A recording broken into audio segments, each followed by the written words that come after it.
بھائی نے ایک سوال کیا سورہ یاسین کے تعلق سے لوگ کہتے ہیں کہ قرآن کا دل ہے، کیا یہ صحیح ہے؟ تو یاد رکھ لیجیے سورہ یاسین کے تعلق سے جو روایت آتی ہے قرآن کا دل ہے، یہ موضوع اور سخت ضعیف روایت ہے۔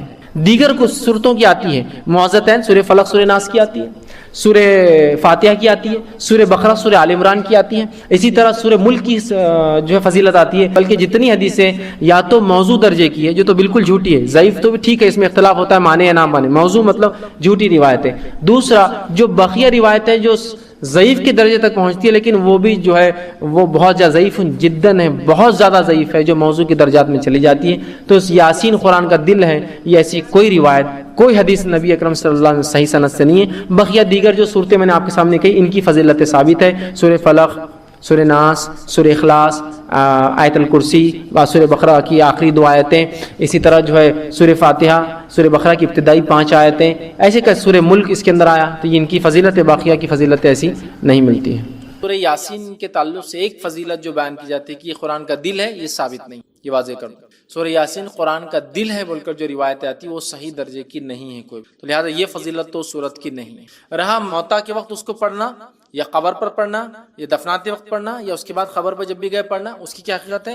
تو یاد رکھیے ایک روایت اس طرح سے ابو داؤد کی ملتی ہے جو حسن درجے تک پہنچتی ہے، جس میں یہ الفاظ ہے کہ اپنے موتا کے لیے سورہ یاسین پڑھو۔ تو یہاں علماء اس کی شرح کرتے ہیں اور یہ بیان کرتے ہیں کہ جب کوئی آدمی مر رہا ہو تو اس کے نزدیک سورہ یاسین پڑھنا، نہ کہ مرنے کے بعد۔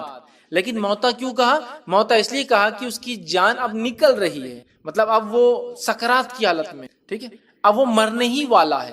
تو جو مرنے والا ہے وہ موتا ہی ہے، اب بچتا نہیں۔ کوئی آدمی سکرات میں چلے جائے یا فرشتوں کو دیکھ لے تو اب بچتا نہیں، لیکن تلقین کے لیے کہ وہ اللہ کو یاد کرے، ذکر کرے، تلقین کے لیے تاکہ وہ قرآن کو پڑھے، سورہ یاسین پڑھنا چاہیے تاکہ وہ کرے، تو یہ معنی میں ہے۔ تو وہ جو ہے کہ اپنے موتا پہ جو ہے سورہ یاسین پڑھو، اس کا معنی ہے جو مر رہا ہو یا مرنے میں تکلیف ہو رہی ہو یا سکرات کا یا نظر کی حالت لمبی جا رہی ہو تو اس کے پاس پڑھنا چاہیے معنی ہے۔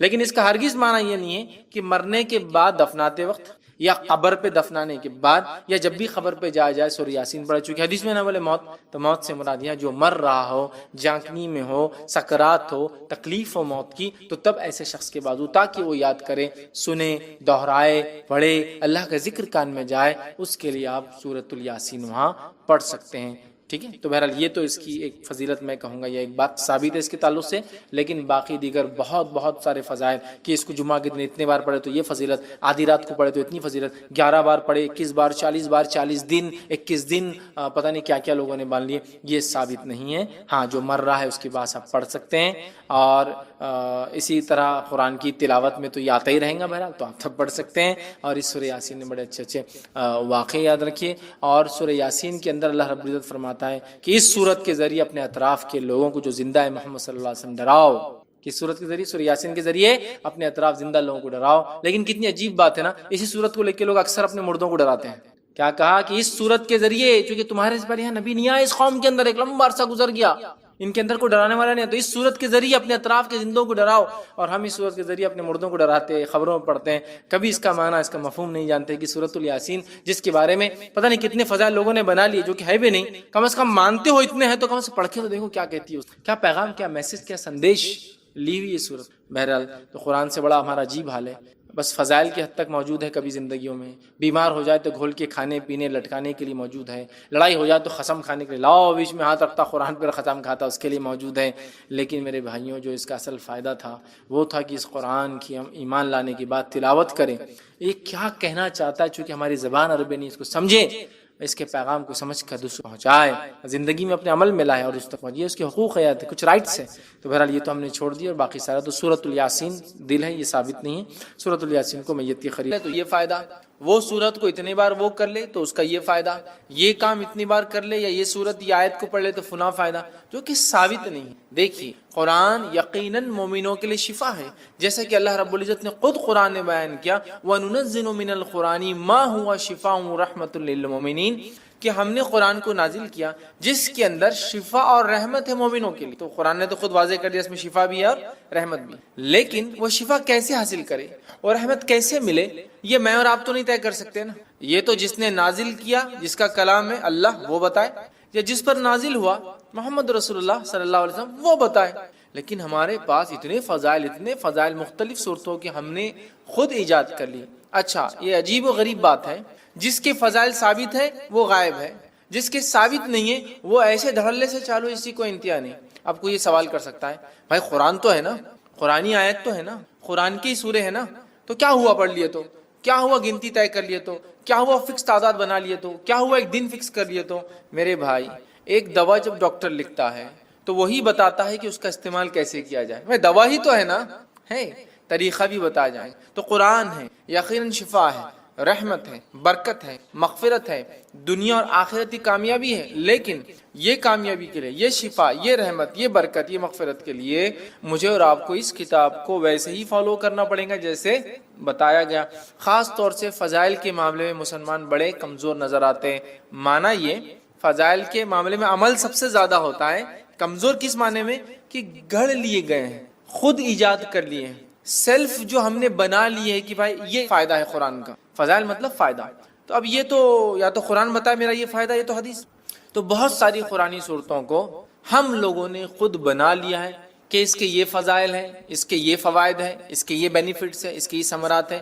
یاد رکھیے کسی بھی چیز کے فضائل کے لیے یہ ضروری ہے کہ وہ ہمارے دین اور شریعت کا حصہ ہو، ہمیں بتائے گئے ہو. قرآن بھی اگر ہے اور اگر کسی مخصوص تعداد میں آپ اس صورتوں کو پڑھتے ہیں تو یہ بھی ضروری ہے کہ وہ ہمیں بتایا گیا ہو کہ ان صورتوں کو ایسی مخصوص تعداد میں پڑھنا چاہیے. تو آج میں انشاءاللہ عزیز قرآن کی چند صورتوں، بعض صورتوں کو میں نے اس لیے کہا کہ ہر صورت کے فضائل بیان کرنا ممکن بھی نہیں ہے. میں کم و بیش وہ فضائل بیان کروں گا جو حدیث میں واضح آتے ہیں، کلیئر کہا گیا، صورتوں کے نام لے کر کہے گئے. جیسا کہ سارے قرآن کے فضائل ہیں، مطلب قرآن مجید کے پڑھنے کے فضائل، تو وہ تو کچھ بھی بڑھیا فضائل ہیں. لیکن جہاں ہم بولتے ہیں مخصوص صورتوں کے تعلق سے، تو آج میں آپ کے سامنے قرآن مجید کے بعض صورتوں کے انشاءاللہ فضائل رکھوں گا. اور انشاءاللہ العزیز اللہ تعالیٰ نے موقع دیا تو میں قرآن مجید کی بعض صورتوں کے نہیں، بعض آیتوں کے اور بعض الفاظ کے فائدے بھی اور فضائل بھی انشاءاللہ کبھی آئندہ وقت رکھوں گا. تو آج صورتوں کے، چیپٹرز کے، سوروں کے فضائل دیکھیں گے. پھر کبھی موقع رہا تو اس کی خاص آیتوں کے اور خاص الفاظ کے جو حدیث میں آتے ہیں وہ فضائل بھی کبھی ہم، ٹھیک ہے. تو بعض صورتوں کے، کیونکہ ہر کسی کی فضیلت آتی بھی نہیں. اچھا کچھ فضائل آتے ہیں لیکن وہ ضعیف ہے، موضوع ہے، مطلب ایسی حدیثیں ہیں جو نبی اکرم صلی اللہ علیہ وسلم سے ثابت نہیں، یا تو ان میں کوئی کمزوری ہے، ویکنس ہے، یا تو موضوع ہے، من گھڑت ہے، لوگوں نے خود بنا کے ڈال دیے کہ اللہ کے رسول صلی اللہ علیہ وسلم یہ فرمایا. تو ظاہر سی بات ہے ہم ضعیف اور موضوع روایتوں کو یہاں نہیں لے سکتے. تو لہٰذا میں وہ باتیں آپ کے سامنے رکھوں جو صحیح اور حسن درجے کی روایتوں سے ثابت ہے، تاکہ ہمیں قرآن مجید کی بعض صورتوں کی فضائل اگر پتہ چلے تو ہم ان صورتوں کو پڑھ کر تلاوت کر کے انشاءاللہ ان سے بینیفٹس اٹھا سکتے ہیں. میں بہت سرسری طور سے کچھ صورتیں ایسی جن کے بہت لمبے لمبے فضائل، جیسے کہ سورۃ الفاتحہ بہت لمبے لمبے، سورۃ الملک، اسی طرح سورہ اخلاص، سورہ فلق، سورہ ناس، بہت طویل ان کے بینیفٹس آتے ہیں، فضائل آتے ہیں. لیکن یقیناً اتنا وقت نہیں ہے کہ میں تمام کے لوں. یقیناً صورتوں کی تفسیر میں نے سورہ فاتحہ کی تفسیر رکھی تو اس کے سارے فضائل ماشاءاللہ اس میں رکھے. آج میں مختصر چنندہ اہم فضائل کو، اگر ایک صورت ہے جیسے سورۃ الکہف کئی فضائل آتے ہیں تو ظاہر سی بات پورے نہیں رکھوں گا، ان میں سے کچھ، تاکہ ہم زیادہ سے زیادہ صورتوں کے آج فضائل دیکھنے کی کوشش کریں کہ ان صورتوں کے کیا فضائل آتے ہیں، خود قرآن نے کیا بیان کی، اور کچھ فضائل جو احادیث میں آتے ہیں انشاءاللہ وہ میں آپ کے سامنے رکھنے کی کوشش کروں گا. آئیے سب سے پہلے ہم دیکھتے ہیں سورۃ الفاتحہ. ترتیب میں جائیں گے انشاءاللہ، لیکن ترتیب میں جب ایک حدیث میں کئی صورتوں کے فضائل اگر آئیں گے تو میں پھر اس کو وہیں رکھ دوں گا، وہ صورت کو ہم بعد میں نہیں دیکھیں گے، ٹھیک. ورنہ کوشش کریں گے کہ ہم سیکوینشلی جائے سورۃ الفاتحہ سے. تو سب سے پہلی صورت قرآن کی سورۃ الفاتحہ ہے، اور سورہ فاتحہ کی یاد رکھیے بہت بہت بہت فضیلت ہے. اتنی فضیلت ہے کہ جس کی کوئی انتہا نہیں. اس صورت کے نام ہی ہمیں بتا دیں گے کہ اس کی فضیلت کتنی ہے، ٹھیک ہے. اس صورت کے ناموں سے ایک نام ہے ام القرآن، قرآن کی ماں.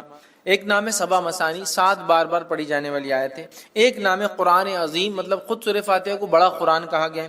اس کا ایک نام ہے سورہ الحمد.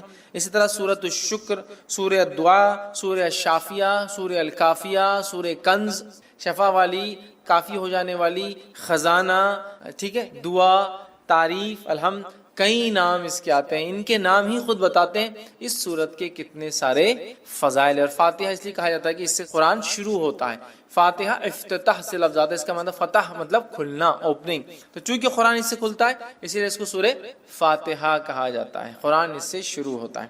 آئیے اس کی فضائل میں سے ایک فضیلت جو آتی ہے وہ یہ ہے، جامع ترمذی کی روایت ہے جو حضرت ابی بن کعب رضی اللہ عنہ فرماتے اور کہتے ہیں رسول اللہ صلی اللہ علیہ وسلم فرمایا کہا، اس ذات کی قسم جس کے ہاتھ میں میری جان ہے، سورۃ الفاتحہ جیسی سورت نہ تو توریت میں نازل کی گئی، نہ تو انجیل میں نازل کی گئی، نہ زبور میں نازل کی گئی۔ یہ 7 آیتیں ہیں جو بار بار پڑھی جاتی ہے، یہی قرآن عظیم ہے اور جو مجھے دیا گیا ہے۔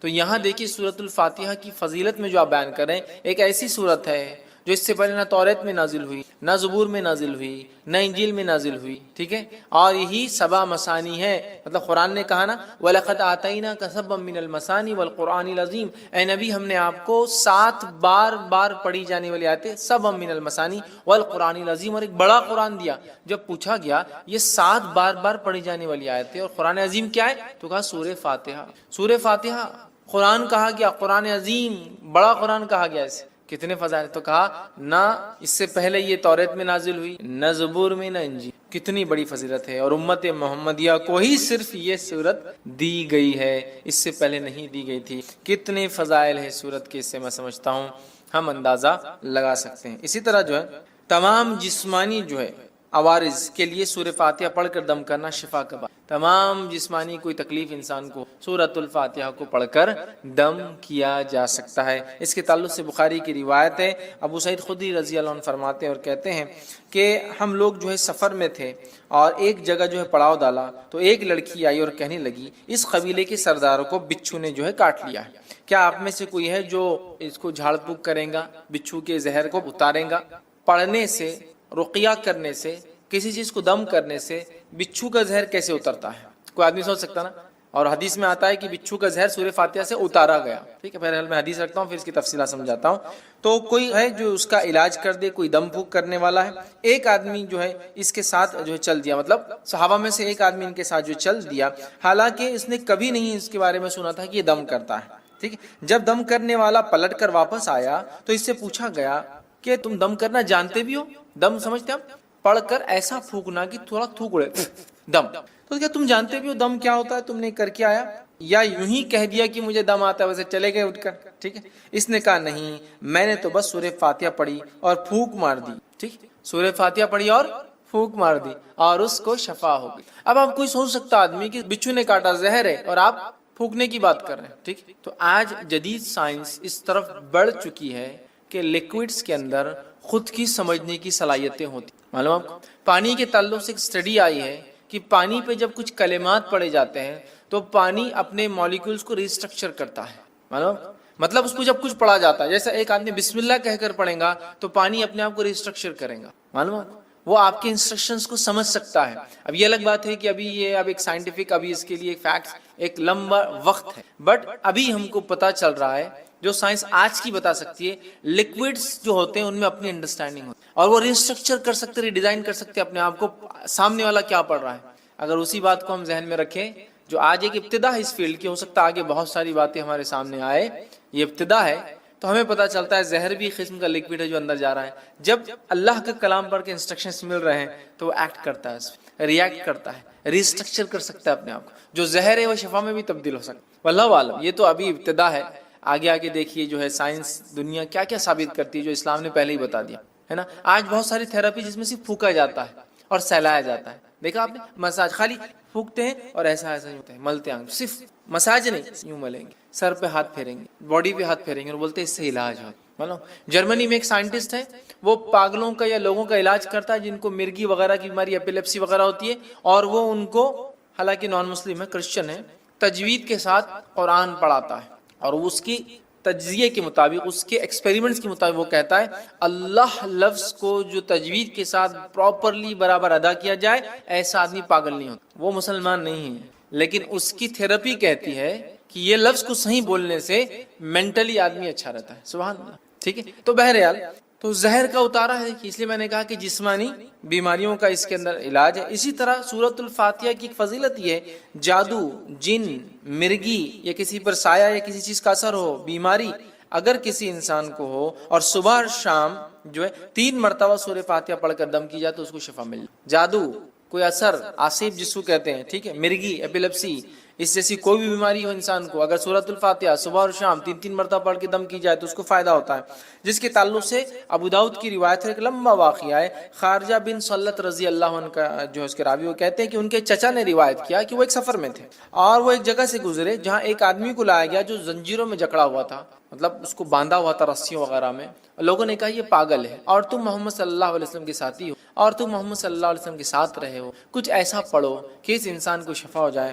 صحابہ اس کو صبح اور شام 3 مرتبہ سورہ فاتحہ پڑھتے اور اس پر دم کرتے، تھک تھکی لگاتے، تھوکتے کرتے، اور وہ کہتے تھوڑے دن یہ کیا اور اس کے بعد وہ آدمی ایسا فریش ہو گیا جیسے کہ غلام تھا، آزاد کر دیا، ایک دم اچھا ہو گیا، شفایاب ہو گیا، ٹھیک ہے۔ اور جو ہے روایت بہرحال لمبی اور بھی بہت ساری باتیں اس میں، ہم کو جو فضائل لینا تھا وہ یہ تھی کہ اس کے پڑھنے سے ذہنی بیماری، پاگل پن، مرگی، جن، سایہ، جو بھی بہرحال بولتے لوگ، نظر بد، سب کا علاج الحمدللہ اس صورت کے اندر، ٹھیک ہے۔ آئیے دوسرا سورۃ البقرہ۔ سورۃ البقرہ کی کیا فضیلت ہے اس کے تعلق سے میں سمجھتا ہوں بہت زیادہ بتانے کی ضرورت نہیں، یہ بڑی مشہور اور معروف سورت ہے، قرآن کی سب سے بڑی سورت ہے۔ حدیث کے اندر اس کی فضیلت میں جو آتا ہے، جامع ترمذی کی روایت ہے، نبی اکرم صلی اللہ علیہ وسلم فرمایا کہ جس گھر میں سورۃ البقرہ تلاوت ہوتی ہے اس گھر میں شیطان داخل نہیں ہوتا ہے۔ میں یقیناً حدیث کے کمپلیٹ ورڈنگز نہیں رکھوں گا چونکہ ہمیں کافی صورتوں کی فضیلت دیکھنا ہے، بس سرسری طور سے بیان کرتا جاؤں گا، کوئی دیکھنا چاہے تو تفصیلات دیکھ۔ تو جامع ترمذی کی روایت ہے، نبی اکرم صلی اللہ علیہ وسلم فرمایا اور کہا کہ جس گھر میں سورۃ البقرہ پڑھی جاتی ہے اس گھر میں شیطان داخل نہیں ہوتا ہے، یاد رکھیے۔ اسی طرح سورۃ البقرہ کے تعلق سے صحیح مسلم کی روایت میں جو فضائل آتے ہیں وہ کیا سنیے۔ سورۃ البقرہ کی تلاوت اور سماعت جادو کا بہتر علاج ہے، تلاوت اور سننا جادو کا علاج ہے۔ دوسرا، کوئی جادوگر سورۃ البقرہ پہ غالب نہیں آ سکتا۔ تیسرا فائدہ اسے پتہ چلا ہے اس کی تلاوت کرنے سے گھر میں خیر و برکت آتی ہے۔ چوتھی فضیلت معلوم ہوتی ہے اس کی تلاوت ترک کرنے سے گھر کی خیر و برکت سے انسان محروم ہو جاتا ہے، ٹھیک ہے۔ پانچواں فائدہ آتا ہے قیامت کے روز سورہ بقرہ اپنے پڑھنے والوں کے لیے مغفرت کے لیے جھگڑا کرے گا۔ 5 فضائل آتے ہیں صحیح مسلم کی روایت میں، ٹھیک ہے۔ اور ابو امامہ باہلی رضی اللہ عنہ اس حدیث کے راوی ہے۔ حدیث کے اندر جو آتا ہے وہ یہ ہے، قرآن پڑھا کرو، وہ قیامت کے روز اپنے پڑھنے والوں کی سفارش کرے گا، خصوصاً 2 روشن صورتیں تلاوت کرو، سورۃ البقرہ، سورہ آل عمران، ٹھیک ہے۔ قیامت کے روز یہ اس طرح قطار میں آئیں گی جیسے بادل آتے ہوں یا 2 سائبان، مطلب 2 سائبان ہے یا پھر بادلوں کے جیسے ہی سایہ لے کر آئیں گے، ٹھیک ہے، یا جیسے قطار میں اڑنے والے پرندوں کی طرح یہ جو ہے آئیں گے اور اپنے پڑھنے والے کی طرف جھگڑا کریں گے۔ سورہ بقرہ اور سورہ آل عمران کی اللہ ان کی مغفرت کرو، ان کو معاف کر دو، تو جھگڑا کریں گے، تو انہیں پڑھا کرو، ٹھیک ہے۔ ان کا پڑھنا باعث برکت ہے، برکت ہے، اور اس کا چھوڑنا باعث حسرت ہے، خیر و برکت چھین جاتی ہے، اور جادوگر اس کا مقابلہ نہیں کر سکے۔ 5 فضیلت پورے قرآن کی بھی ہے۔ سورہ بقرہ اور سورہ آل عمران کا خاص نام لیا گیا، 2 نمبر اور 3 نمبر کا سورہ قرآن کا، ٹھیک ہے۔ اسی طرح شیطان گھر میں داخل نہیں ہوتا ہے، جادو کا اثر ختم ہو جاتا ہے۔ اب اگر جادو ہو گیا ہے یا شیطان اندر آ گیا تو بھاگ بھی جاتا ہے اس کے پڑھنے سے، مطلب ایک تو اندر نہیں آنے دینا، ایک تو جادو ہوگا تو علاج کرنا، اور ایک آ گیا تو ہکالنا، تینوں کام ہو سکتے ہیں سورہ بقرہ سے۔ سنیے حدیث کے اندر روایت ہے، حاکم کی روایت ہے، نبی اکرم صلی اللہ علیہ وسلم نے فرمایا اور کہا ہر چیز کی ایک چوٹی ہوتی ہے، قرآن مجید کی چوٹی اور فضیلت اور عظمت کے اعتبار سے سورۃ البقرہ اس کی چوٹی ہے، یاد رکھیں، پیک ہے اس کی، پینیکل ہے اس کا، ٹھیک ہے۔ جس گھر میں سورہ بقرہ پڑھی جاتی ہے شیطان سنتے ہی اس گھر سے بھاگ جاتا ہے، جس گھر میں سورۃ البقرہ پڑھی جاتی ہے شیطان سنتے ہی بھاگ جاتا ہے، ایول، برائی جتنی بھی ہے شیطان لاتا ہے نا، گھر سے بھاگ جاتی ہے، یاد رکھیں۔ آئیے تیسرا سورہ، سورہ آل عمران۔ سورہ آل عمران کے تعلق سے آتا ہے قیامت کے روز، جو ہم نے پیچھے جو روایت دیکھی اس روایت میں تفصیلات آ چکی تھی صحیح مسلم کی روایت کے اندر، جہاں نبی اکرم صلی اللہ علیہ وسلم نے فرمایا 2 قطار، یا تو پرندوں کی، یا تو 2 سائبان، درخت جو بڑے سائیدار ہوتے، یا تو بادلوں کے جیسی 2 صورتیں آئیں گی اور اپنے پڑھنے والے کی سفارش، بلکہ جھگڑا کریں گی ان کے لیے، نور ثابت ہوں گی ان کے لیے، اور روز قیامت جب کوئی سایہ نہ ہوگا تو 7 تو عرش میں ہے، اس کے علاوہ جن کو سایہ ملیں گا ان میں سورۃ البقرہ اور سورہ آل عمران پڑھنے والے بھی، اور یہ 2 نور جیسے ثابت ہوں گے، ٹھیک ہے۔ تو سورہ آل عمران بھی اس میں شامل تھا. یہ نور جیسی ثابت ہو, سائیدار درخت جیسی ثابت, یہ اس کے بڑے فضائل یاد رکھیں سورۃ آل عمران کے, اور یہ لڑیں گی, یاد رکھیں لڑیں گی. آئیے حدیث کے الفاظ سن لیجیے. نبی اکرم صلی اللہ علیہ وسلم کو, یہ مسلم کی روایت ہے, کو فرماتے ہوئے سنا ہے کہ قیامت کے روز قرآن مجید لایا جائے گا, اور جو لوگ قرآن پر عمل کرتے تھے وہ بھی لائے جائیں گے. سورہ بقرہ اور سورہ آل عمران آگے ہوں گے. اس کے بعد نبی اکرم صلی اللہ علیہ وسلم نے ان دونوں صورتوں کی 3 مثالیں دی جنہیں میں آج تک نہیں بھولا. راوی کہتے ہیں اور وہ فرماتے ہیں وہ دونوں صورتیں بادل کے 2 ٹکڑوں کی طرح ہوں گی, مطلب سایہ دیں گی. 2 کالے رنگ کی جو ہے چھتریاں ہوں گی جن میں روشنی چمک رہیں گی, بادل جیسی ہوں گی. 2 چھتریاں ہوں گی, ان میں روشنی بھی چمک رہی ہوں گی, ٹھیک ہے. اور 2 قطاریں پرندوں کی ہوں گی, اور وہ اپنے صاحب کی طرف جو ہے جھگڑیں گی. 2 قطاریں پرندوں کی طرح ہوں گی, اور وہ اس کو پڑھنے والوں کے لیے جھگڑا کریں گی. تو یہ 2 صورتیں بڑی اہم ہیں, سورہ بقرہ اور سورہ آل عمران. سورہ فاتحہ کی فضیلت ماشاءاللہ ہم دیکھ چکے ہیں. چوتھی جو ہم دیکھیں گے صورت وہ ہے سورہ ہود. اب بیچ میں بہت ساری صورتیں ہم چھوڑ چکے ہیں, ان کے بہت ساروں کی فضائل ثابت نہیں ہوتے ہیں, ٹھیک ہے, اس لیے ہم چھوڑتے چلیں گے. اس لیے بعض میں نے کہا جو بہت اہم ہے, اور بہت ساروں کے تعلق سے میں نے جیسا کہا کہ بہت ساری ضعیف روایتیں آتی ہیں, تو میں وہ نہیں رکھوں. سورہ ہود کو ہم دیکھتے ہیں. سورہ ہود کی یاد رکھی بڑی فضیلت ہے, اور سورہ ہود کے تعلق سے جامع ترمذی کی روایت ہے. جو باتیں ہمیں پتہ چلتی وہ یہ ہے کہ سورۃ الہود سورہ نمبر 11, سورہ واقعہ سورہ نمبر 56 56, سورہ مرسلات سورہ نمبر 77 77, سورہ نبا سورہ نمبر 78 78, سورہ تکویر سورہ نمبر 81 81 جو ہے, ان صورتوں کی ایک ہی حدیث میں ایک ساتھ فضائل آتے ہیں. 5 صورتوں کی کیا فضائل ہے؟ عبداللہ ابن عباس رضی اللہ عنہما اس کے راوی وہ کہتے ہیں ابوبکر صدیق رضی اللہ عنہ نے عرض کیا یا رسول اللہ صلی اللہ علیہ وسلم آپ بوڑھے ہو گئے ہیں. مطلب نبی اکرم صلی اللہ علیہ وسلم کے سر میں کچھ بال سفید نظر آنے لگے تھے, حالانکہ انس بن مالک رضی اللہ عنہ کہتے ہیں آپ کی بہت کم بال سفید تھے, اور آپ تیل لگانے سے چھپ جایا کرتے. تو اللہ کے رسول صلی اللہ علیہ وسلم سے ابوبکر صدیق نے پوچھا رضی اللہ عنہ کیا بات, بہت سارے بال آپ کے سفید نظر آئے. تب اللہ کے رسول صلی اللہ علیہ وسلم فرمایا مجھے سورہ ہود, سورہ واقعہ, سورہ مرسلات, سورہ نبا, سورہ تکویر نے بوڑھا کر دیا. مطلب یہ صورتیں قیامت کا منظر پیش کر, یہ صورتوں نے قوموں کے واقعات, یہ صورتوں نے قوموں کے ایمان نہ لانے پر کیسے عذابات آئے. سورہ ہود پڑھیے آپ, اتنی قوموں کے واقعات, نوح علیہ السلام کا واقعہ, صالح علیہ السلام کا واقعہ, شعیب علیہ السلام کا واقعہ, ہود علیہ السلام کا واقعہ ہے نا. تو ان واقعات نے, ان قصوں نے, ان باتوں نے, جو واقعات یہاں ہوئے ہیں, جو قوموں کے ساتھ سلوک ہوا ہے, میری قوم بھی ایمان نہیں لا رہی, ان کے ساتھ بھی یہ ہو سکتا ہے نا, میرے بات کے لو. تو اللہ کے رسول صلی اللہ علیہ وسلم یہ صورتیں نازل ہوئی, تو آپ غور کر کے, فکر کر کے, سوچنے کی بنیاد پر آپ کے بال جو ہے سفید ہونے لگے. لیکن اس سے ایک بات جو پتہ چلی وہ یہ ہے, یہ وہ صورتیں ہیں جن کے پڑھنے سے آخرت کی فکر پیدا ہوتی ہے. اس کی فضیلت ہے آخرت کی فکر, اور ایکسٹرا آرڈنری فکر کرنے سے آدمی بوڑھا ہونا شروع. بولتے ہیں لوگ ارے وقت سے پہلے بال سفید ہو, کیا فکریں ہیں تم کو, بولتے ہیں آخرت, اور آخرت بڑی اہم چیز ہے, یاد رکھ. تو 5 صورتیں اس میں آ گئی. اسی طرح جو ہے سورہ بنی اسرائیل دیکھیں گے, سورہ نمبر 17.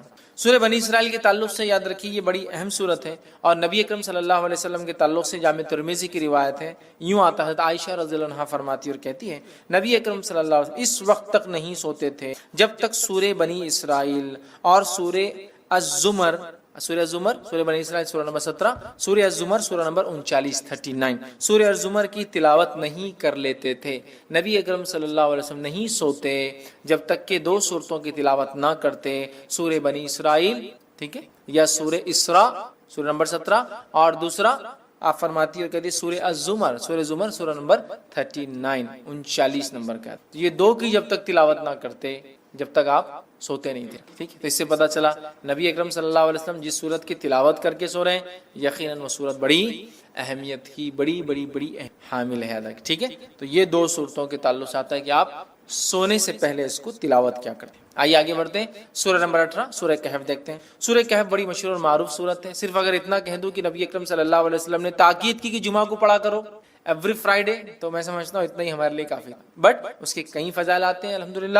سورہ نمبر 18 سورہ کہف کی جو فضیلت آتی ہے وہ یہ ہے جو شخص اس کی ابتدائی 10 آیتوں کو حفظ کر لیں گا اور تلاوت کریں گا دجال کے فتنے سے محفوظ رہیں گے, دجال کے فتنے سے محفوظ رہیں گے. اور سورۃ الکہف کی ابتدا میں نوجوانوں کا واقعہ آتا ہے جو اپنے وقت کے بادشاہ کی فتنے سے محفوظ رہے جس نے اپنے آپ کو معبود, رب, گاڈ ڈکلیئر. پورا واقعہ نا, اصحاب کہف دا پیپل آف دا کیو، وہ غار والے لوگ ہیں نا، پورا واقعہ اسی سے لفظ سورت کا نام بھی کہف ہے۔ سورہ نمبر 18، جو اس کی 10 آیتوں کا حفظ کر لیں گا اور اس کی تلاوت کریں گا فتنہ دجال سے بچ جائیں گا۔ اور آپ کو پتا ہے فتنہ دجال کیا ہے؟ فتنہ دجال وہ فتنہ ہے جس کے تعلق سے حدیث میں آتا ہے کہ آدم علیہ الصلوۃ والسلام اور نوح علیہ الصلوۃ والسلام نے اپنی قوم کو اس سے ڈرایا، حالانکہ ان کے زمانے میں آنے والا نہیں تھا، آخری نبی کے آئے تک نہیں آنے والا تھا، ہے نا، اور آخری نبی کے دور میں بھی نہیں آنے والا تھا، ان کے امتیوں میں آنے والا تھا، اور وہ بھی ہر امتی پہ نہیں آنے والا تھا، جو زمانے کے آخری وقت میں رہیں گے، جو ایمان کے اعتبار سے بڑے کمزور ہوں گے، تو ان میں جو مضبوط ہوں گے وہ بچ جائیں گے، ٹیسٹ ہوگا ایک طرح سے، امتحان۔ تو فتنہ دجال کا فتنہ وہ فتنہ ہے کہ آدم علیہ السلام، نوح علیہ السلام نے، اور حدیث میں آتا ہر نبی نے اپنی قوم کو اس سے ڈرایا ہے۔ اور جب اللہ کے رسول صلی اللہ علیہ وسلم علامت قیامت بیان کی، حدیث میں آتا، راوی کہتے ہیں فجر کی نماز کے بعد نبی اکرم صلی اللہ علیہ وسلم نے کہا کہ میں تم سے نہ کہتا تھا دجال کے بارے میں، تمیمت داری جو کرسچن تھے، عیسائی تھے، وہ آج میرے پاس پہنچے 1 مہینے کے سفر کے بعد، اور انہوں نے مجھ سے ایک واقعہ بیان کیا، چونکہ وہ ایمان بھی لائے ہیں اس چیز کو دیکھنے کے بعد، اسلام قبول کر لیا ہے، اور انہوں نے دجال سے ملاقات کی ہے، میں نہ کہتا تھا تم سے۔ اور اس کے بعد نبی اکرم صلی اللہ علیہ وسلم سناتے گئے، راوی کہتے ظہر کا وقت آ گیا، ہم نے ظہر کی نماز پڑھی، پھر علامت قیامت آپ بتاتے گئے، عصر کا وقت آ گیا، ہم نے عصر کی نماز پڑھی، پھر علامت قیامت بتاتے گئے، اور صحابہ کہتے ہیں جب پوری علامتیں آپ نے دن بھر میں بتا دی تو ہم اتنے خوف زدہ ہو گئے کہ کسی جھاڑی کے پاس سے جاتے ڈر لگنا چاہیے، جھاڑ کے پاس سے ڈر لگتا تھا کہ دجال نکل کے آنا جائے، اللہ اتنا ڈرا، دجال اتنی خطرناک، اور اس سے سیفٹی کے لیے صرف 10 آیتیں یاد کرنا ہے، 10 جملے، 10 سینٹنسز یاد کر لو، محفوظ۔ اب آپ بولیں گے 10 جملوں سے کیسا محفوظ ہو سکتا ہے انسان؟ 10 جملے کے معنی اور مفاہیم، ابھی تو میں کہہ رہا ہوں نا، قیامت تک قرآن اپنے عجیب و غریب معجزے دکھاتا رہے گا۔ قرآن دیکھیے، ہر نبی کو اللہ نے قوم کے پاس بھیجا، قوم ایمان بغیر معجزے کے نہیں لائی، میریکل کے، تو اللہ تعالیٰ نے اب چونکہ نبی نہیں بھیجیں گا تو ایک ایسا معجزہ میریکل قرآن بھیج دیا ہے جو ہر دور میں اپنے آپ کو معجزہ ثابت کر کے رہیں گا، ہر ایج میں ثابت کریں گا۔ نبی اکرم صلی اللہ علیہ وسلم کے زمانے میں عربی اور لغت کا ایج تھا، شاعری کا ایج تھا، قرآن نے ثابت کیا۔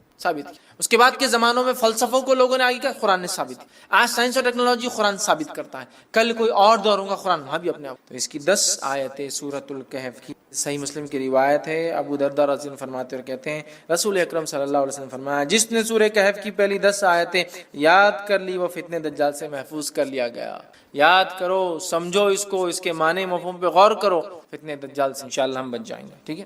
اسی طرح جو ہے سورہ کہف کی آخری 10 آیت تلاوت کرنے والا فتنے دجال سے محفوظ رہے گا۔ پہلی 10 آیتیں یاد کرنے والا، آخری 10 آیتیں تلاوت کرنے والا محفوظ رہے گا۔ یاد بھی کر لے، یاد کرنا ہے تو مسئلہ نہیں۔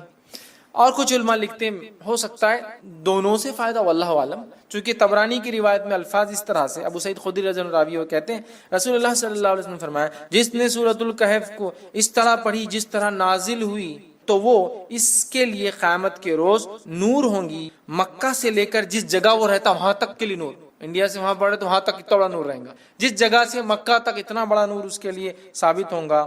اور جس نے سورہ کہف کی آخری 10 آیتیں پڑھی فتنے دجال سے، اس سے کوئی نقصان نہیں پہنچے گا۔ تو 10 آیتیں یاد کر لی تو بھی بچ گیا، آخری 10 آیتیں پڑھ لی تو بچ گیا، ٹھیک ہے۔ اور میں بھی ہو سکتا دونوں بھی اس کا معنی ہو کہ پہلی بھی پڑھ لے، 10 بعد کی بھی پڑھ لے، انشاءاللہ انسان محفوظ۔ اسی طرح جمعہ کی روز سورہ کہف کی تلاوت کرنے والے کے لیے 2 جمعوں کے درمیان ایک روشن نور ہوتا ہے، 2 جمعے کے درمیان روشن نور ہوتا ہے، یہ حاکم اور بیہقی کی روایت ہے، یاد رکھیں۔ اسی طرح جو ہے سورہ کہف کے بعد سورہ فتح یہ قرآن کی 48 نمبر کی سورت 48، ٹھیک ہے۔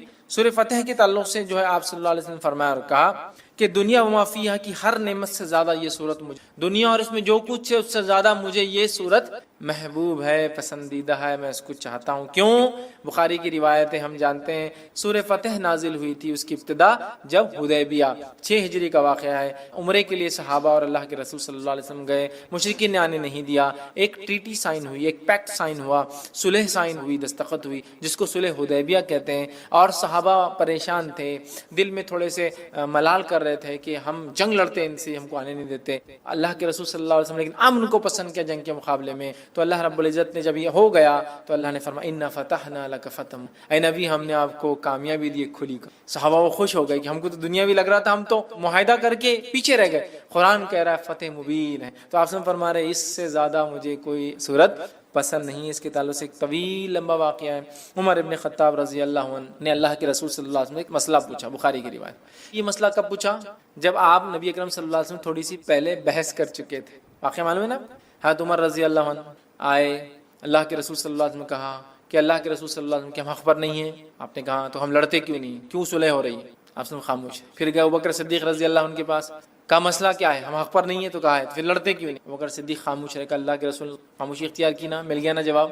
اب شاید اس کے بعد یہ سوال کریں، روایت میں تفصیلات نہیں آتی، میں سمجھ رہا ہوں اس کی ترتیب۔ حضرت عمر نے مسئلے کا سوال پوچھا، آپ نے جواب نہیں دیا، پھر پوچھا، آپ نے جواب نہیں دیا، پھر پوچھا، 3 بار پوچھا، آپ خاموش۔ اب حضرت عمر رضی اللہ عنہ آگے نکل گئے قافلے میں، اور دل میں سوچ رہے ہیں کیوں میں نے 3 بار سوال، اگر اللہ کے رسول صلی اللہ علیہ وسلم ناراض ہوگا تو اللہ کو قرآن کی آیت ہی اتار دیں گا۔ اب میرے کچھ نہ کوئی مصیبت آتی، مطلب کہیں میرا تذکرہ نہ آ جائے، قرآن اتر جائیں گا اور میرا کنڈیمنیشن یا میرے بارے میں کچھ نہ کچھ آ جائے گا، اور یہ ٹھیک نہیں ہو۔ بہت پریشان ہو، بہت دل میں پریشان ہونے لگے، اور آگے چلے گئے کہ 3 بار پوچھنا، 1 بار پوچھا ٹھیک تھا نا، کیوں میں نے سیکنڈ اور تھرڈ ٹائم پوچھ لیا؟ اننیسیسری تھا، نہیں بولنا چاہیے تھا، نہیں پوچھنا چاہیے تھا۔ آپ سب پتہ نہیں کیا کیفیت میں تھے، کیا حالت تھی، اب میرے پہ خواہ ہوتا جا۔ اب اتنی دیر میں اللہ کے رسول صلی اللہ علیہ وسلم نے کہا عمر کہاں ہے؟ اب یہ تو آگے چلے گئے۔ ایک صحابی کا دیکھو جا کے عمر، وہ آگے گئے اور چلائے عمر تمہیں اللہ کے رسول صلی اللہ علیہ وسلم بلا رہے۔ حضرت عمر گھبرا گئے، کہا اب کچھ تو بھی ہو گیا، کوئی آیت اتر گئی میرے خلاف، چونکہ میں نے اننیسری ڈسٹرب کر، نبی نے 1 بار جواب نہیں دیا، خاموش رہ جانا تھا، دوسری بار پھر خاموش رہ جانا تھا، 3 بار کر۔ وہ گئے، تب نبی اکرم صلی اللہ علیہ وسلم نے پوچھا، جبکہ وہ ڈرتے ہوئے جا رہے تھے کہ میرے بارے میں کچھ نہ اتر گیا ہو۔ آپ نے فرمایا میرے لیے کہ قرآن تو نہیں نازل ہو گیا؟ تو آپ نے فرمایا آج رات مجھ پر ایک سورت نازل کی گئی ہے جو مجھے ہر اس چیز سے محبوب ہے جس پر سورج طلوع ہوتا ہے، مطلب سورج جس پر نکلتا ہے۔ اِنَّا فَتَحْنَا لَكَ فَتْحًا مُبِينًا، اسے بخاری نے روایت کیا، مطلب سورہ فتح نہ کہا یہ صورت مجھے سب سے زیادہ محبوب، چونکہ ظاہری اعتبار سے ناکامی نظر آ رہی تھی، لیکن اللہ ہی جانتا تھا یہ بڑی کامیابی تھی۔ کیسا؟ صلح حدیبیہ کے بعد اسلام جو ہے پورے عالم میں پھیلنا شروع، اور آنے والے 3 سے 4 سالوں میں کئی ممالک مسلمان ہو گئے اسلام کو، کیونکہ اب امن سائن ہو گیا، اب خطوط جانے لگے اور مبلغین جانے لگے، اور بہت سارے لوگ سمجھ گئے کہ قریش نے معاہدہ کرا، مطلب جھک گئے ہے نا۔ قریش کہتے ہیں سب سے بڑی مچھلی کو سمندر کی، جس کو کسی دوسرے پانی کے جانور سے خطرہ نہیں ہوتا، اور یہ جب چاہے کسی کو بھی نگل سکتی، سو کہتے قریش۔ جب سب سے بڑی مچھلی نے معاہدہ کر لیا تو واقعی کا کیا سمجھتے نا۔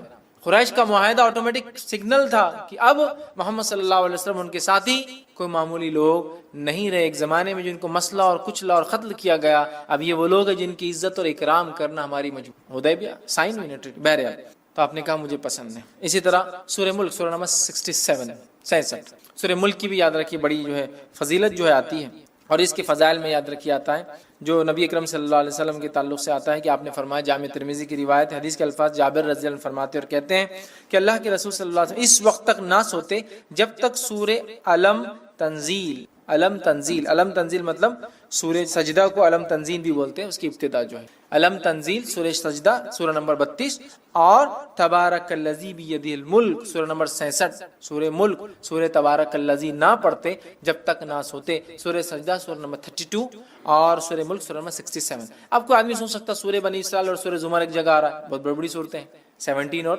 39، کہیں آ رہا ہے سورہ ملک اور سورہ سجدہ 32 اور 67۔ تو ہو سکتا ہے نبی اکرم صلی اللہ علیہ وسلم کچھ صورتیں معمول پڑھتے ہوں گے اور کچھ صورتیں کبھی پڑھتے اور کبھی نہیں پڑھتے ہوں گے، جس نے جب جو دیکھا اس نے وہ عمل کو روایت کر لیا۔ سمجھ رہے ہیں بات کو؟ کچھ صورتیں آپ معمول پڑھتے ہوں گے، کنٹینیوسلی پڑھتے ہوں گے، اور کچھ صورتیں آپ کبھی پڑھتے ہوں گے اور کبھی نہیں، مطلب ایک سیٹ آف صورتیں آج، ایک سیٹ آف صورتیں کل، آپ اور ہم بھی کر سکتے ہیں۔ کبھی سورہ بنی اسرائیل اور سورہ زمر پڑھ کے سو گئے، کبھی سورہ ملک اور سورہ سجدہ پڑھ کے سو گئے، ہے نا۔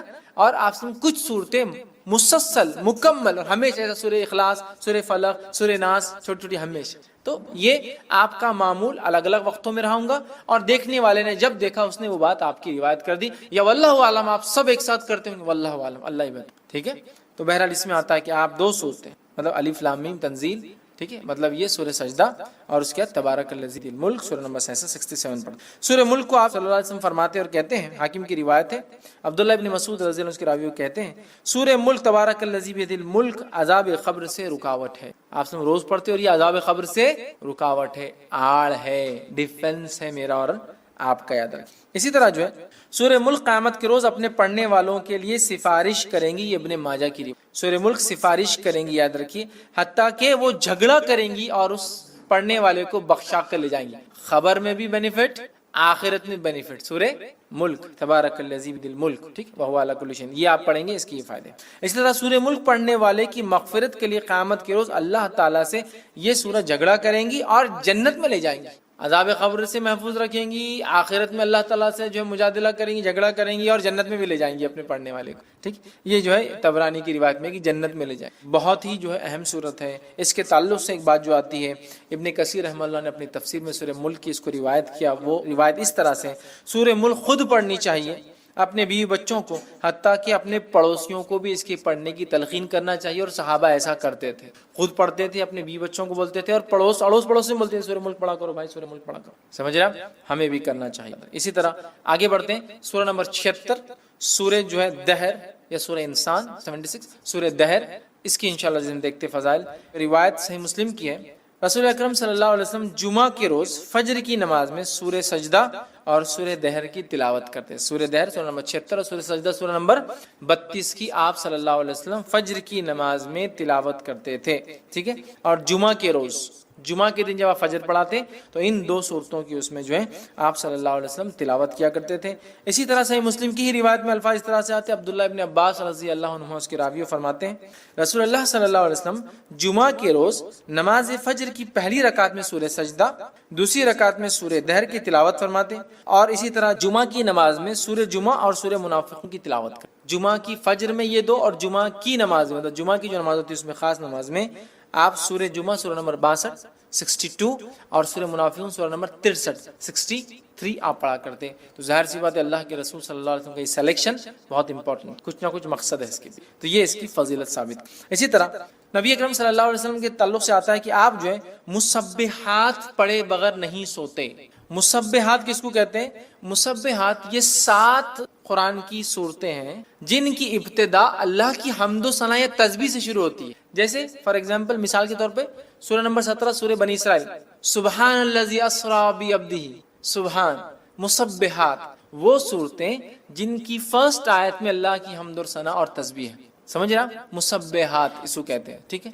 سبح اسم ربک الاعلی، سورہ اعلیٰ کی پہلی آیت مسبحات کہتے ہیں۔ تو ایسی 7 صورتیں ہیں جو اللہ کی حمد و ثنا سے ان کی پہلی آیت شروع ہوتی ہے، اس کو کہتے ہیں مسبحات۔ تو ایک روایت میں آتا ہے جامع ترمذی کی، نبی اکرم صلی اللہ علیہ وسلم، جس کے راوی جو ہے ارباز بن ساریہ رضی اللہ عنہ کہتے ہیں، نبی اکرم صلی اللہ علیہ وسلم سونے سے پہلے مسبحات کی تلاوت فرمایا کرتے تھے اور ارشاد فرماتے تھے، ان میں ایک آیت ایسی ہے جو 1000 آیت سے، ایک آیت کون سی ہے؟ مخفی، چھپا ہوا ہے، ہڈن، یہ قرآن کے چھپے ہوئے خزانوں میں سے خزانہ ہے۔ جیسا حروف مقطعات ہے نا، چھپے ہوئے خزانے قرآن کی، چھپی ہوئی چیز ہے، ویسا ہی ایک ہے کوئی جو 1000 کے برابر ہے۔ مسبحات میں کون کون سے آتا ہے؟ وہ صورتیں جن کی ابتدا اللہ کی حمد و ثنا سے شروع ہوتی ہے، ایسی 7 ہیں، اور اللہ کی حمد و ثنا پہ ختم ہونے والی صورتیں بھی 7 ہیں، اسٹارٹنگ والی 7 ہیں اور اینڈنگ والی بھی 7 ہے۔ اسی طرح اللہ کی حمد و ثنا کرنے والی سوروں کی شروعات 7 ہے۔ اللہ کی حمد و ثنا کی نفی جو لوگ کرتے ہیں، مطلب اس کے خلاف، اس کے رد میں بھی جو صورتیں چالو 7 ہے، ویسے جو 7 سٹارٹ ہوتی ہے، جو اللہ کی حمد و ثنا کے خلاف جو کام ہوتا ہے اس کے رد کرتے ہوتی ہے کہ اللہ ایسا نہیں، اللہ ایسا نہیں، انہوں نے ایسا کر دیا۔ بہرحال تو مسبحات کون کون سی صورتیں؟ سورہ نمبر 17 سورہ بنی اسرائیل، سورہ نمبر 57 سورہ حدید 57، اب اس کی فضیلت بھی یہاں آگے دیکھیں، سورہ حدید 57، سورہ حشر سورہ نمبر 59، ٹھیک ہے، 59۔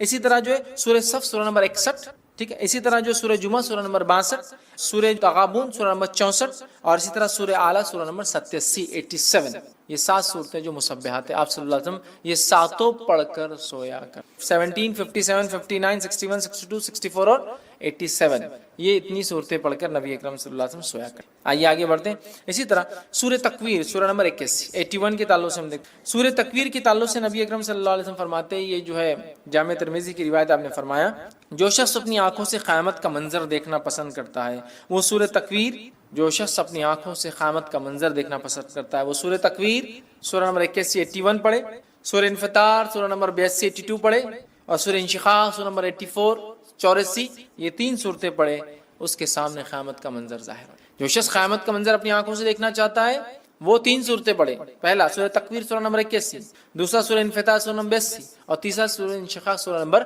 84۔ یہ پڑھے قیامت اپنی آنکھوں سے۔ اس کی فضائل کیا ہوں گے؟ اس کا مطلب فضائل یہ ہے کہ اس کو پڑھنے سے آخرت یاد آتی ہے، قیامت۔ انسان وہ مناظر دیکھتا ہے جو مناظر تب ہونے والے ہیں، یقیناً وہ انٹینسٹی ہم کبھی نہیں سمجھ پائیں گے، لیکن کچھ نہ کچھ ایک پکچر سامنے آ جاتا ہے نا. تو بہرحال وہ چیز اس سے جو ہے ظاہر ہوتی ہے. تو یہاں 81 کی فضیلت بھی آ گئی, 82 کی بھی آ گئی, 84 کی بھی. اللہ کام بیچ بہت ساری صورتوں کے بیچ میں ایسا ایک الفاظ میں سورہ حدید 57 کے بیچ میں آ گئی, حالانکہ میں نے ترتیب میں نہیں لیا تھا چونکہ ایک حدیث کا حصہ تھا. آئیے اسی طرح سورہ اعلیٰ, سورہ نمبر 87 کی کیا فضیلت. سورہ اعلیٰ کے تعلق سے آتا ہے نبی اکرم صلی اللہ علیہ وسلم, یہ جو صحیح مسلم کی روایت ہے, نماز عیدین اور جمعہ کی نماز کی پہلی رکعت میں سورہ اعلیٰ اور دوسری رکعت میں سورہ غاشیہ تلاوت کرتے. جمعہ کی نماز میں اور عیدین کی نماز میں پہلی رکعت میں سورہ اعلیٰ, دوسری رکعت میں سورہ غاشیہ تلاوت کرتے. سورہ اعلیٰ سورہ نمبر 87, سورہ غاشیہ سورہ نمبر 88. تو 87 اور 88 دو آیتوں کی آپ ایک کے بعد ایک تلاوت کیا کرتے تھے.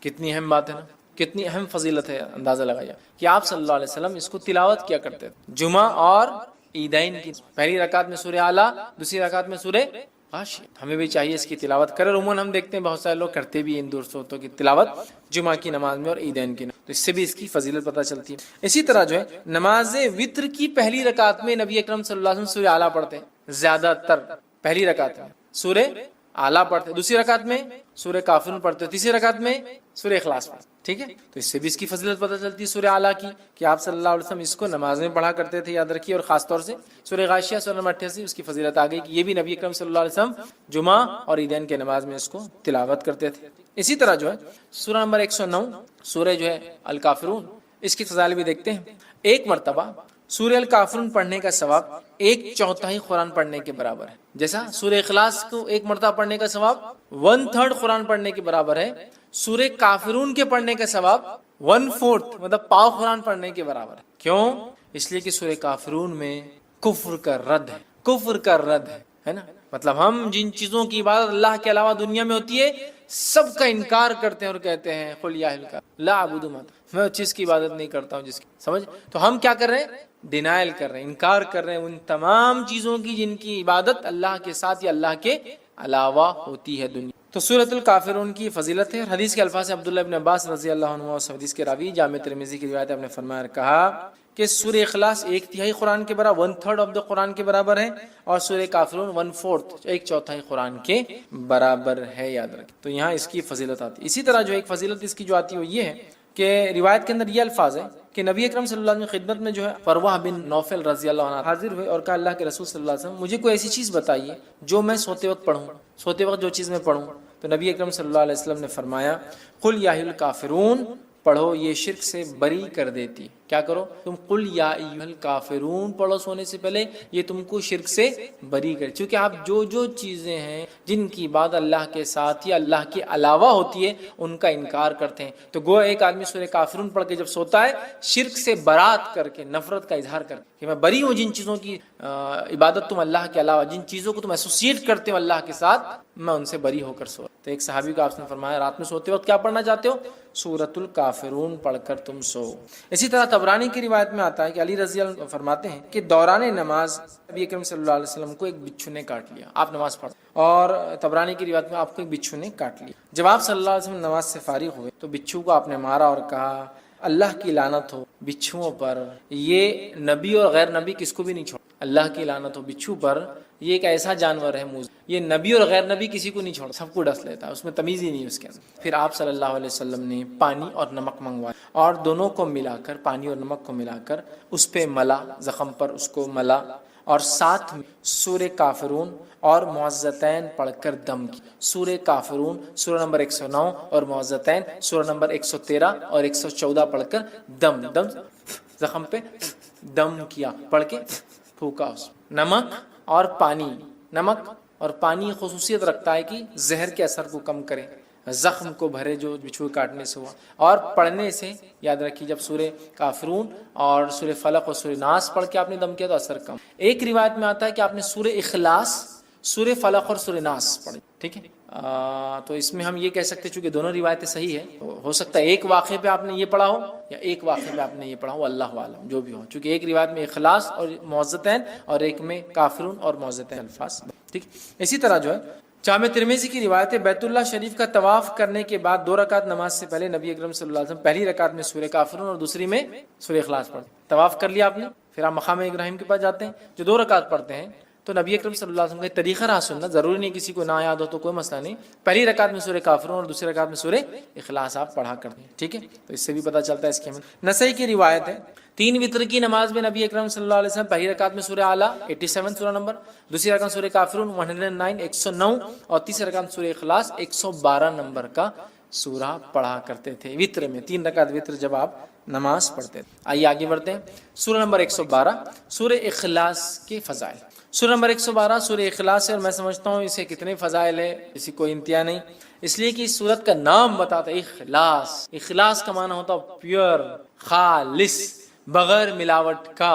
اخلاص نے کیا کیا؟ سورۃ الاخلاص نے رب اور رب کیا نہیں ہے اس کو فرق کر دیا، گاڈ کیا ہے اور کیا نہیں ہے اس کو ڈیفرینشیٹ کر دیا، اس لیے اخلاص صاف کر دیا، کلیئر کر دیا، پیور کر دیا، کسی بھی قسم کی ملاوٹ باقی نہ کی، رب کون ہے اور کیسا ہے۔ اخلاص، الاخلاص، سورۃ الاخلاص، خالص کا بولتے ہیں نا، خالص سونا، خالص دودھ ہے نا، مطلب پیور گولڈ، پیور ملک، خالص، ساری گندگیوں سے، برائی سے، کمزوریوں سے پاک، عیب سے پاک۔ سورۃ الاخلاص، سورۃ الاخلاص، سورہ اخلاص پڑھنے والوں سے اللہ تعالیٰ جو ہے محبت فرماتا۔ سورہ اخلاص جو لوگ پڑھتے ہیں اللہ تعالیٰ ان سے محبت فرماتا ہے۔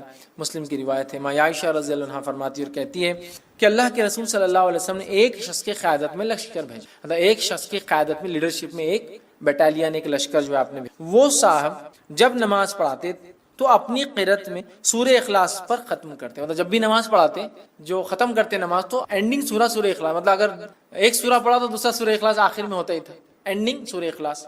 آنے کے بعد لوگوں نے کہا اللہ کے رسول، یہ صاحب کیا کرتے تھے، ہر نماز کے اینڈ میں سورہ اخلاص ایڈ رہتا تھا ان کا ایڈیشن، تو ختم کرتے۔ جب لشکر واپس آیا تو لوگوں نے رسول اللہ صلی اللہ علیہ وسلم ذکر کیا، آپ صلی اللہ علیہ وسلم نے ارشاد فرمایا اس سے دریافت کرو ایسا کیوں کرتا تھا۔ لوگوں نے اسے دریافت کیا، جا کر پوچھا تم ایسا کیوں کرتے تھے، تو اس نے جواب دیا یہ سورہ رحمان کی صفت بیان کر، یہ سورہ رحمان کے، رب کے اوصاف، کیریکٹرسٹکس بیان کرتا۔ قل هو اللہ، کہہ دو وہ اللہ ایک ہے، اللہ الصمد، اللہ بے نیا، لم یلد، ٹھیک ہے، لم یلد ولم یولد، وہ کسی سے پیدا نہیں ہوا اور اس کے کوئی ماں باپ نہیں، مطلب نہ اس نے کسی کو پیدا کیا، نہ وہ کسی سے پیدا ہوا، نہ وہ اس کے کوئی ماں باپ ہے، نہ اس کو بیوی ہے، نہ اس کے کوئی بچے ہیں، ولم یکن لہ کفوا احد، اور اس جیسا دوسرا کوئی نہیں۔ رب رحمان کی صفت یہ صورت بیان کرتی ہے، تو اس شخص نے کہا مجھے چونکہ اس میں رحمان کی صفتیں بیان ہوتی ہیں اس لیے میں اس کو پڑھتا ہوں، لہٰذا میں اسے پڑھتا ہوں اور اس کو پسند بھی کرتا ہوں چونکہ اللہ کی صفتیں ہیں۔ یہ سن کر رسول اللہ صلی اللہ علیہ وسلم نے فرمایا اسے جا کر بتا دو کہ اللہ تعالیٰ بھی اس سے محبت کر، کیونکہ وہ رحمان کی صفتوں کی وجہ سے سورہ اخلاص پڑھتا ہے، اللہ تعالیٰ بھی اس سے جو ہے محبت کرتا ہے، ٹھیک ہے۔ اسی طرح جو ہے ایک مرتبہ سورہ اخلاص پڑھنے کا ثواب 1/3 قرآن کے پڑھنے، 1/3 قرآن پڑھنے کے برابر ہے، یہ صحیح مسلم، 1/3 یاد رکھیے، کتنی اہم بات ہے، اس لیے کہ اس میں توحید ہے، توحید بڑی اہم بات ہے، ہم مسلمانوں کو ضرورت ہے اس توحید کو سمجھے، جس توحید کے کلمے کو، جس کو ہم کہیں گے، جس توحید کے سورت کو پڑھنے کا ثواب 1/3 قرآن کے برابر ہے، اس توحید کو ہم توحید کو کبھی نہیں سمجھتے، اللہ ہم پہ رحم کرے، اور شرک میں ہماری زندگیاں گزری، ٹھیک ہے، یہ بڑی خطرناک بات ہے، ہمیں توبہ کرنا چاہیے۔ تو سورہ اخلاص کی ضرور ہم تفسیر پڑھے، یاد رکھیں۔ اسی طرح سورہ اخلاص سے محبت اور اس کی کثرت سے تلاوت جنت میں جانے کا باعث ہے، اس سے محبت اور کثرت سے اس کی تلاوت جنت میں جانے کا باعث ہے۔ ابو ہریرہ رضی اللہ عنہ فرماتے ہیں رسول اکرم صلی اللہ علیہ وسلم کے ساتھ میں تھا، آپ صلی اللہ علیہ وسلم نے ایک آدمی کو قل واللہ احد پڑھتے ہوئے سنا، تو آپ صلی اللہ علیہ وسلم نے فرمایا اس کے لیے واجب ہو گئی۔ میں نے عرض کیا کیا واجب ہو گئی، تو آپ صلی اللہ علیہ وسلم نے ارشاد فرمایا جنت۔ سورہ اخلاص پڑھا، آپ نے فرمایا اس کے لیے واجب ہو گئی۔ میں نے پوچھا کیا واجب ہوگی اس کے لیے، تو کہا جنت۔ تو ابو کیا لگ رہا، صرف قل اللہ احد اللہ الصمد لم یلد ولم یولد ولم یکن لہ کفوا احد، ہاں جنت میرے واجب ہو گئی، یہ کلمے کے مطابق میری پوری زندگی گزرے مجھ پر جنت، یہ کلمے کے مطابق میری پوری زندگی گزرے اور میری موت اخلاص توحید پر ہی آئے، یہ میرے لیے واجب ہے، اب جنت مجھے۔ تو آپ سمجھ رہے ہیں کتنی اہم بات ہے، سورہ اخلاص معمولی نہیں، یاد رکھیں۔ اسی طرح جو ہے 10 مرتبہ سورہ اخلاص پڑھنے والے کے لیے جنت میں ایک گھر تعمیر کر دیا جاتا ہے۔ اب آپ دیکھیے غور سے، یہ پہلی صورت آئی جس میں کوانٹٹی آئی، کتنی بار پڑھنا ہے، باقی کسی میں بھی کوانٹٹی نہیں تھی اب تک، تو آپ ان جس کو بولیں گے آپ تعداد مت طے کیجیے اب سورہ کتنا پڑھنا ہے، بس پڑھتے جائیے، یہاں کوانٹٹی ہے. اگر اس نیت سے 10 بار پڑھی جائے کہ اس سے جو ہے جنت میں گھر چاہیے تو پھر اسی کوانٹٹی فکس ہے، پھر 10 بار ایک ساتھ پڑھ. آئیے حدیث کے الفاظ. مسند احمد کی روایت ہے. معاذ بن انس رضی اللہ عنہ فرماتے اور کہتے ہیں رسول اللہ صلی اللہ علیہ وسلم فرمایا جس نے قل واللہ احد آخر تک 10 بار پڑھی اس کے لیے اللہ تعالیٰ جنت میں گھر تعمیر کرتے ہیں. جس نے سورہ اخلاص کو 10 بار پڑھا اللہ تعالیٰ اس کے لیے جنت میں ایک گھر تعمیر کرتے ہیں. سمجھ رہے ہیں بات کو؟ گھر تعمیر کرتے ہیں اللہ تعالیٰ کس شخص کے لیے؟ جو سورہ اخلاص کو 10 بار پڑھتا ہے. یاد رکھیں. تو آپ دیکھیے کتنی بڑی فضیلت ہے کہ 10 ٹائمز کا ریسیٹیشن جنت میں ایک گھر. مذاق نہیں. ٹھیک ہے. اسی طرح شیطان کے وسوسوں سے بچنے کے لیے سورہ اخلاص پڑھ کر بائیں جانب، ٹھیک، بائیں مطلب لیفٹ ہینڈ جو ہے 3 مرتبہ تھوکنا چاہیے. یہ وسوسے جو کنٹینیو آتے ہیں نا اس کا بھی علاج ہے. ٹھیک. حدیث کا الفاظ سنیے. جو ہے ابو داؤد کی روایت ہے. جو ہے ابو سلمہ بن عبد الرحمن رضی اللہ عنہ کہتے ہیں کہ رسول اللہ صلی اللہ علیہ وسلم نے فرماتے ہوئے سنا ہے کہ ایک وقت آئیں گا لوگ ایک دوسرے سے بہت زیادہ سوال کریں گے حتیٰ کہ ایک کہنے والا کہیں گا اچھا مخلوق کو اللہ نے پیدا فرمایا. ایک آدمی آگے کیا سوال کریں گے؟ اچھا مخلوق کو اللہ نے پیدا کیا تو پھر اللہ کو کس نے پیدا کیا؟ وہ شک ڈال لیں گے. مخلوق کو اللہ نے پیدا کیا تو اللہ کو کس نے پیدا کیا؟ جب لوگ ایسی باتیں کریں گے تو کہنا، جب لوگ ایسی باتیں کریں گے تمہارے سامنے تو تم کیا کہنا؟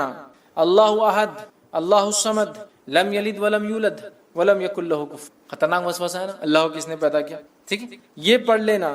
اللہ ایک ہے، اللہ بے نیاز ہے، اس نے کسی کو نہیں پیدا کیا، اس سے کوئی پیدا نہیں ہوا اور اس کا ہمسر اس کے برابر کوئی نہیں ہے. پھر 3 مرتبہ بائیں طرف لیفٹ ہینڈ کی طرف تھوک کر شیطان سے اللہ تعالیٰ کی پناہ طلب کرنا. ادھر تھوکنا ہے لیفٹ ہینڈ. اعوذ باللہ من الشیطان. یہ پڑھ کر 3 بار تھوک کر شیطان سے اللہ تعالیٰ میں پناہ لینا. اعوذ باللہ من الشیطان الرجیم. نماز میں وسوسے آئے تو اس کا طریقہ الگ ہے.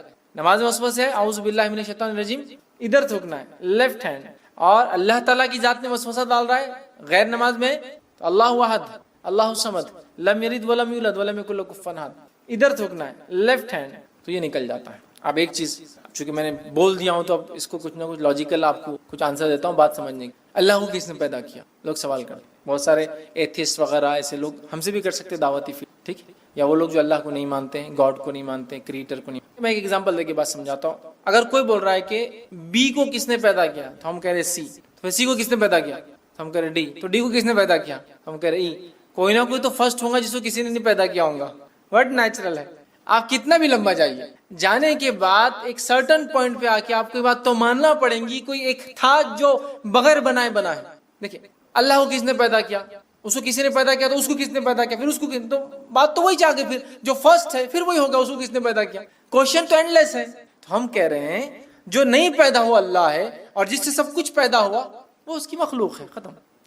کوئی بتا بی کو کس نے پیدا کیا تو آپ بول رہے نہیں سی تو ہوں گا نا کوئی. تو میں بول رہا سی کو کس نے پیدا کیا تو آپ ڈی ہوں گا. اچھا ڈی کو کس نے کیا تو ای ہوں گا. تو اینڈلیس چلتی جا رہی بات. تو کوئی نہ کوئی ایک ہے ذات جس سے ابتدا ہونا چاہیے پورے کائنات. لیکن اس بات پہ زیادہ غور و فکر نہیں کرنا چاہیے. میں نے صرف لاجیکل آپ کو ریزننگ کے لیے بات کر. فکر کرنا نہیں چاہیے. اور ایسے کبھی خیالات آئے تو اللہ میں پناہ مانگنا چاہیے شیطان مردود سے. اعوذ باللہ من الشیطان. اور طریقہ بھی اب ہم کو پتہ چل گیا. یا ایمان کی کمزوری کی جو دعا ہے وہ بھی آپ پڑھ سکتے. کسی بھی چیز میں رضیت باللہ ربا وبالاسلام دینا وبمحمد نبیا. یہ خاص طور سے ایسے سوال کوئی لائے تو آپ سے فرمایا اللہ احد اللہ الصمد لم یلد ولم یولد باللہ. یہ اس کا طریقہ ہے. ختم. لاجیکلی آپ کو ایکسپلین کر دیا. نبی اکرم صلی اللہ علیہ وسلم جب طواف کر لیتے ہیں تو 2 رکعت جو نماز پڑھتے اس کے بعد تو اس میں پہلی رکعت میں کافرون اور دوسری رکعت میں سورہ اخلاص کی آپ صلی اللہ علیہ وسلم جو تلاوت کیا کرتے تھے. اسی طرح آپ جب 3 وتر پڑھتے 3 وتر کے اندر پہلی رکعت میں سورہ اعلیٰ، دوسری رکعت میں سورہ کافرون، تیسری رکعت میں سورہ اخلاص پڑھتے تھے. اسی طرح نماز فجر کی پہلی رکعت میں آپ قل اللہ احد اور دوسری رکعت میں قل یا ایھا الکافرون بھی پڑھا کرتے تھے. شارٹ نماز پڑھتے تھے، لمبی پڑھے تو سورہ اعلیٰ ہے نا، اور دوسری چیز سورہ جمعہ ہے، سورہ منافقون. بہرحال تو آپ پڑھا کرتے. آئیے آگے بڑھتے ہیں. سورہ فلق کی فضیلت. سورہ فلق آپ دیکھیے ابتدائی سورہ اور آخری سورتوں کی بڑی فضیلت ہے. ابتدائی دیکھیے سورہ فاتحہ، سورہ بقرہ، سورہ آل عمران، اور آخری میں بھی سورہ کافرون، سورہ فلق، سورہ ناس ہے نا، سورہ اخلاص. بہت ان کی فضیلت. لیکن بڑی افسوس کیا تو امت کے ساتھ کیا معلوم، جن کے فضائل ثابت ہیں ان کے کچھ بھی عمل نہیں، اور جن کے ثابت نہیں اس کے ثابت کر کے عمل کرنے پہ تلے ہوئے ہم. کتابیں لکھ دی گئی یہ پڑھے تو یہ ہوتا. کہاں ہے؟ نہیں انہوں نے بولے ان کے بولنے سے آپ عمل نہیں کر سکتے کوئی چیز پر. سمجھ رہا؟ فضائل تو ثابت ہونا ضروری. ایسے فضائل ہم دل سے گڑھ دیں گے تو پھر تو پورے دین اور شریعت کو بدل دیں گے تھوڑے دن بعد. سمجھ رہا؟ تو یہ ایسا نہیں ہوتا میرے بھائی, اس کو ثابت ہونا ضروری ہے. ٹھیک ہے, سورہ فلق آئیے کیا فضیلت ہے اس کی. سورہ فلق سورہ نمبر 113. ٹھیک ہے, اس کی کیا فضیلت ہے. سورہ فلق جو ہے بہت زیادہ جو ہے اللہ تعالیٰ کو پسندیدہ سورت ہے. ٹھیک ہے, اس کے تعلق سے نسائی کی روایت ہے, عقبہ بن عامر رضی اللہ عنہ فرماتے اور کہتے ہیں نبی اکرم صلی اللہ علیہ وسلم کی خدمت میں حاضر ہوا تو آپ صلی اللہ علیہ وسلم اونٹنی پر سوار تھے. میں آپ صلی اللہ علیہ وسلم کے قدم مبارک کو میں نے ہاتھ رکھا. ایسا کوئی آدمی اوپر ہوتا ہے آپ ہاتھ رکھ کے بات کرتے ہیں نا, ہاتھ رکھتے ہیں, یہ ہاتھ رکھتے ہیں مانڈی پر. سمجھو کوئی آدمی اوپر بیٹھا ہے آپ جا کے ہاتھ رکھتے ہیں, تو وہ بھی نبی اکرم صلی اللہ علیہ وسلم کے پیر پہ انہوں نے ہاتھ رکھا. وہ آپ اوپر تھے نا, ہائٹ پر تھے, تو ہاتھ رکھا اور عرض کیا مجھے سورہ ہود اور سورہ یوسف جو ہے پڑھائیں, یہ 2 صورتیں مجھے اللہ کے رسول آپ پڑھائیے. تو آپ صلی اللہ علیہ وسلم نے ارشاد فرمایا اور کہا اللہ کے نزدیک سورہ فلق سے بہتر سورہ تم کوئی نہیں پڑھ سکتے. مطلب تم سورت پڑھنا چاہ رہے ہو کوئی, تو اللہ کے نزدیک سورہ فلق سے بہتر تم کوئی سورت نہیں پڑھ سکتے. قل اعوذ برب الفلق, پناہ مانگ رہے ہیں اللہ میں, تو تم اس سورت سے بڑھ کر کوئی سورت جو ہے نہیں پڑھ سکتے. مطلب تم مجھ سے چاہ رہے ہو کہ میں تمہیں یہ 2 صورتیں پڑھاؤں, اس سے بہتر ہے تم یہ سورت پڑھو. تو اللہ کے نزدیک یہ سورت بڑی فضیلت کی حامل ہے. ٹھیک ہے, اسی طرح معوذتین, مطلب چونکہ سورہ فلق اور سورہ ناس کی فضیلت دونوں ساتھ ساتھ ہی آتی کبھی بھی, اس لیے اب خالی سورہ فلق کی ایک فضیلت الگ سے رکھ دیا میں نے. اب دونوں کی مل کر دیکھتے کیا آتی ہے. 2 صورتیں لاسٹ کی جو جس کو کہیں گے جوڑی ہے صورتوں کی, یہ بہت اہم ہے, بہت اہم. اتنی اہم ہے میں کہہ رہا ہوں نا جس کو انتہا نہیں. مطلب مصیبت, پریشانی, آندھی, طوفان, آفت, بارش, زلزلے, تکلیف, بیماری, کوئی مصیبت پریشانی آئے, کوئی ٹینشن ہو, سب کے لیے ایک ہی حل اور دوا سورہ فلق اور سورہ ناس. اب اگر ہمارے پاس سمجھ لیجیے کوئی آیا اور کہا بہت پریشان ہوں مولوی صاحب کیا کروں, سورہ فلق اور سورہ ناس. اچھا چلو دیکھ لیتے پڑھ کے, نہیں جمتا ہم کو. نہیں دیکھو اب بہت آپ پریشان ہیں نا, تو آپ کیا کرو, سب سے پہلے تو رات میں 12 بجے تک جاگو. یہ نسخہ بہت امپورٹنٹ ہے. رات میں 12 بجے تک جاگو, پھر رات میں 12 بجے اٹھ کے صورتوں کی 12 نمبر کی آیتیں پڑھنا شروع کر دو. بہت اہم, لیکن جن میں 12 آیتیں نہیں, جنہیں 12 نہیں چھوڑ دو, جس میں 12 وہ پڑھتے جاؤ. پھر اس کے بعد ان کو 11 بار پڑھو, 12 نمبر کی آیت کو. بہت اہم دکھنا نہیں. اس کے بعد یہ کرو وہ کرو فلاں کرو فلاں, جاتے جاتے یتیم والے کے ڈبے میں پیسہ ڈالتے ہیں. جاتے جاتے جو میں تو کچھ نہیں لیتا, وہ اس کے لیے 11,000 ڈال دو, اس سے کام بن جائے گا. یہ بات, یہ 12 نمبر کی آیت, بہت سکون ہو اور کام ہوتے ہوئے لگ رہا. 1 مہینہ ہو گیا, کام ہوا نہیں ہوا, لیکن لگ رہا ہوتے ہوئے. سورہ فلق سورہ ناس پڑھ لیجیے, آپ کو پریشانی, مصیبت, پریشانی, تکلیف, دکھ, بیماری, آپریشن, اچھا اتنا ہی کیا. مطلب جو ہے وہ ماننا نہیں ہے, جو نہیں ہے اس کو منوا کے عمل کر کے تکلیف اٹھا کے مشقت کر کے, تو وہ بات ہم کو سمجھ میں بہت جلدی. آپ کو مصیبت ہے آپ فلاں کیجیے, آپ کو یہ ہے بھائی ہے, آسان ہے, لیکن پھر اثر کیوں نہیں ہوتا ہم کو. ہم اب تو جتنا بول رہے ہیں آپ سورہ فاتحہ سورہ فلق روز پڑھ رہے ہیں. وہ ایمان, وہ بلیف, وہ یقین, وہ امید, وہ اس کے معنی اور مفہوم پہ غور کرنا, اور پھر وہ لو لگا کر وہ کرنا, اور یہ صورتوں کو پھر پڑھنا, پھر اللہ تعالیٰ سے مانگنا, اور یہ اعتماد کر لینا کہ اس کے علاوہ کچھ نہیں, یہی ذریعہ تھا جو میں نے اپنا لیا. اثرات آپ کو نظر آئیں. سب کر لیے, یہ بھی کر کے دیکھ لیتے ہیں, معاملہ فنش. اس لیے کہ اب قرآن اور اس کی باتیں یا اللہ کے رسول کی زبان نکلی باتیں, یہ ایک دیکھ نہیں, یہی اثرات دیکھیں, اثرات دیکھیں. آئیے معوذتین, سورہ فلق سنت کو معوذتین کہتے ہیں. اللہ تعالیٰ کی پناہ طلب کرنے کے لیے معوذتین سے بہتر کوئی سورہ نہیں. معوذتین آفات آسمانی, آسمانی آفتیں کیا کیا ہو سکتی ہے, جو بھی آسمان سے آتی ہے. آفت آسمانی مثلا طوفان, زلزلہ, سیلاب, قحط سالی, آندھی, سالہ باری, برف, اولے پڑتے ہیں وغیرہ بھی اللہ کی پناہ مہیا کراتی ہے. حدیث کا الفاظ سنیے, عقبہ بن عامر رضی اللہ عنہ فرماتے اور کہتے ہیں, یہ ابو داؤد کی روایت, آپ نے فرمایا کہ میں جو ہے جحفہ ایک جگہ کا نام ہے, اور ابوا دوسری جگہ کا نام ہے. جحفہ اور ابوا کے درمیان ہم رسول اللہ صلی اللہ علیہ وسلم کے ساتھ جا رہے تھے. اچانک ہمیں آندھی اور شدید تاریکی نے آ لے گا. آندھی, آپ نے کبھی سینڈ اسٹارم دیکھا ہے؟ ایسا اندھیرا ہوتا ہے کہ رات کا اندھیرا بھی پھیکا پڑتا ہے اس کے. تو وہ آندھی آئی اور اندھیرا, تو فرماتے آندھی اور شدید تاریکی نے آ لیا. رسول اکرم صلی اللہ علیہ وسلم معوذتین کے ساتھ اللہ کی پناہ مانگنا شروع کر. آندھی ہے, معوذتین, قل اعوذ برب الفلق, قل اعوذ برب الناس, آپ نے پڑھنا شروع کر دیا, اور فرمایا اے عقبہ, ان 2 صورتوں کے ذریعے اللہ کی پناہ مانگو. کسی پناہ مانگنے والے کے لیے ان سے بہتر کوئی صورت نہیں ہے. کسی پناہ مانگنے والوں کے لیے اس سے بہتر کچھ نہیں ہے. آندھی, طوفان, مصیبت, بیماری, پریشانی, کچھ بھی, دکھ, درد, ٹینشن, ڈپریشن, قل اعوذ بملک الناس، مطلب سورہ فلق اور سورہ ناس کی آپ تلاوت کیجیے، قل اعوذ برب الفلق من شر ما، ان دونوں صورتوں میں تمام سبحان اللہ تمام چیز۔ اسی طرح جو ایک روایت میں آتا ہے رسول اکرم صلی اللہ علیہ وسلم سونے سے پہلے اور جاگنے کے بعد معوذتین کو پڑھا کر، سونے سے پہلے جاگنے کی، سمجھے؟ لیکن یہ ہم کو جان پہ آتا ہے، سونے سے یاد نہیں رہتا، سونے کے بعد یاد نہیں، ہاں دوا کھاؤ والا ڈاکٹر تو سونے سے پہلے جاگنے کے بعد اٹھتے ہی سوتے تھے لے کے گولی لے کے سو رہے، اٹھتے ہی کہ ڈاکٹر نے بولا اس سے فائدہ ہے، ٹھیک ہے لینا چاہیے۔ اگر جسم کو کوئی دوا سے فائدہ ہے تو سوال یہ ہے روحانی غذا کب گین کریں گے؟ سونے سے پہلے پڑھتے اور اٹھتے ہی آپ پڑھتے۔ الفاظ سنیے ذرا، نسائی کی روایت ہے عقبہ بن عامر، اور وزتین کی روایتیں جتنی ہیں تقریباً میں راوی عقبہ بن عامر رضی اللہ عنہ ہیں، مختلف دور میں انہوں نے یہ روایت کیا، مختلف، کبھی وہاں وہ وہاں مقام پہ کر رہے ہیں بیچ میں، تو کبھی مسجد میں کر رہے ہیں، کبھی مسجد کے باہر، کبھی آپ گھر میں، انہوں نے کیا، لیکن اکثر روایتیں انہی سے۔ عقبہ بن عامر رضی اللہ عنہ کہتے ہیں اور فرماتے رسول اللہ صلی اللہ علیہ وسلم فرمایا، کیا میں تجھے دو ایسی صورتیں نہ سکھاؤں جو سب صورتوں سے بہتر ہیں جنہیں لوگ پڑھتے ہیں؟ پھر آپ صلی اللہ علیہ وسلم نے مجھے قل اعوذ برب الفلق قل اعوذ برب الناس پڑھائی، اتنے میں نماز کھڑی ہو گئی، آپ صلی اللہ علیہ وسلم آگے بڑھے، نماز پڑھائی جن میں آپ صلی اللہ علیہ وسلم یہی دو صورتیں قل اعوذ برب الفلق قل اعوذ برب الناس پڑھی۔ پھر آپ صلی اللہ علیہ وسلم میرے پاس سے گزرے تو فرمایا، اے عقبہ ان صورتوں کی اہمیت سمجھ پائے ہو یا نہیں؟ پھر آپ صلی اللہ علیہ وسلم نے فرمایا، جب بھی سونے لگو تو یہ دونوں صورتیں پڑھو، اور جب جاگو تب بھی یہ دونوں صورتیں پڑھ لیا کرو۔ اہمیت سمجھائی، کہا کہ اس سے بہتر صورت جو لوگ پڑھتے ہیں اس سے بہتر کچھ بھی نہیں ہے، نماز بھی پڑھائی تو یہی دو صورتیں پڑھائی۔ پھر کہا عقبہ سمجھے ہو کیا نہیں اس کی اہمیت کیا ہے ان دو صورتوں کی؟ جب بھی سویا کرو تو یہی پڑھ کے سویا کرو، اور جب بھی جاگا کرو تو یہی پڑھ کے۔ کتنی فضیلت، سبحان اللہ۔ آئیے تیسری، رسول اللہ صلی اللہ علیہ وسلم نے ہر نماز کے بعد معوذتین پڑھنے کا حکم دیا ہے نا۔ نسائی کی روایت، نبی اکرم صلی اللہ علیہ وسلم جب نماز پڑھتے کئی چیزیں پڑھتے، ان میں سورہ فلق اور سورہ ناس بھی شامل ہیں۔ اس کی جو فضائل پتہ چلتے اس میں سے ایک فضیلت یہ، انسانوں کی نظر